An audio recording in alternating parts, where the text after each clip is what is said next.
गोपाल मंडल JDU के विधायक भागलपुर के हैं। चर्चित सभी जगह खुलेआम हाथ में रिवॉल्वर लेकर घूम रहे हैं, हॉस्पिटल घूम रहे हैं, बाहर जा रहे हैं, पत्रकारों से उलझते हैं, बिल्कुल छाए हुए हैं। अभी बिहार के हैं हीरो, उनका नाम है गोपाल मंडल। आज अखबारों की सुर्खियों में देखा गया कि वहाँ की जांच रिपोर्ट जिस तरीके से वहाँ के थानाध्यक्ष ने और 2 लेवल के लोगों ने रिपोर्ट सबमिट किया। सबमिट के बाद वहाँ का जो डीएसपी प्रॉपर में उन्होंने उसकी समीक्षा किया। उन्होंने एसएसपी साहब को दिया, एसएसपी साहब ने डीएम साहब को दिया। जब रिपोर्ट को अखबार के अनुसार जब पढ़ा गया, हंसी को भी नहीं रोका जा सकता है, बोल भी नहीं सकते हैं। कैसे नहीं बोल सकते हैं कि चूंकि अभी वो सत्ता में हैं, बड़बोले विधायक जी हैं, मनबढ़ू विधायक जी हैं, किसी को कुछ बोल सकते हैं।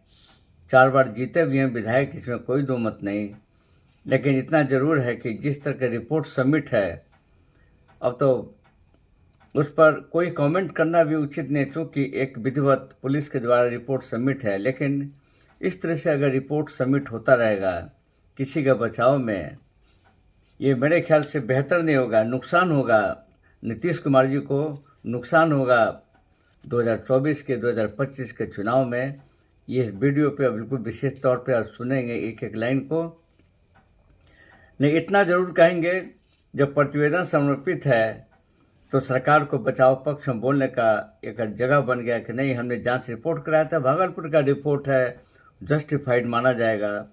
लेकिन इतना ज़रूर कहा जा सकता है जनहित में कि किसी भी आर्म्स असलाह किसी व्यक्ति को मिले, चाहे किसी लेवल का एमपी हो या एमएलए जो कोई हो, नीचे तक हो, जबकि किसी भी एमएलए एमपी जो माननीय को पूरी सुरक्षा व्यवस्था मिलता है, वहाँ निजी रिवॉल्वर का कोई महत्व ही नहीं है। जब उनके साथ भागलपुर के जब विधायक के साथ ऑलरेडी वहाँ एक बॉडीगार्ड है, उनके साथ में असलाह है, सब कुछ है, तो उनको हाथ में रिवॉल्वर ले जाने की क्या ज़रूरत है। निश्चित तौर पर दर्शाता है कि व्यक्तिगत तौर पर ये प्रभाव भागलपुर में बना के रखना चाहते हैं। चलिए, एक अपील हम जरूर करेंगे। वहाँ का डीएम साहब भागलपुर के एक ईमानदार डीएम साहब हैं, सब लोग जानता है बिहार के आईएएस में अगर ईमानदारों में गिनती की जाएगी तो निश्चित तौर पर डीएम भागलपुर का नाम लिया जाएगा, इसमें कोई दो मत नहीं। लेकिन भागलपुर डीएम से अपेक्षा की जाती है। लोक पांडे चैनल भागलपुर डीएम से कहता है रिक्वेस्ट वे में कि विधायक जेडीयू के जो हैं गोपाल मंडल का वो जो रिवॉल्वर का लाइसेंस को रद्द कर दिया जाए। अगर इतना स्टेप डीएम साहब लेते हैं तो समझा जाएगा डीएम साहब ने एक ईमानदारी का एक परिचय दिया है। अगर इसमें भी आनाकानी अगर कर दी जाती है तो अब इस पर कमेंट करना उचित नहीं होगा, वेट एंड वॉच पर होगा। अगेन रिपीट, जिस परिस्थितियां जो हैं, जिस तरह पुलिस के रिपोर्ट में बचाव है, बिल्कुल कि दुरुपयोग नहीं किया गया। आप आर्म्स को निकालें, आर्म्स एक्ट में रूल्स और उसके कंडीशनल को पढ़ें कि किन किन परिस्थितियों में कोई भी शस्त्र धारक कैसे लेकर ओपन जाता है, घूमता है, उसके असलाह की क्या परिस्थितियां हैं, किस परिस्थिति में वो बाहर लेके जा सकते हैं।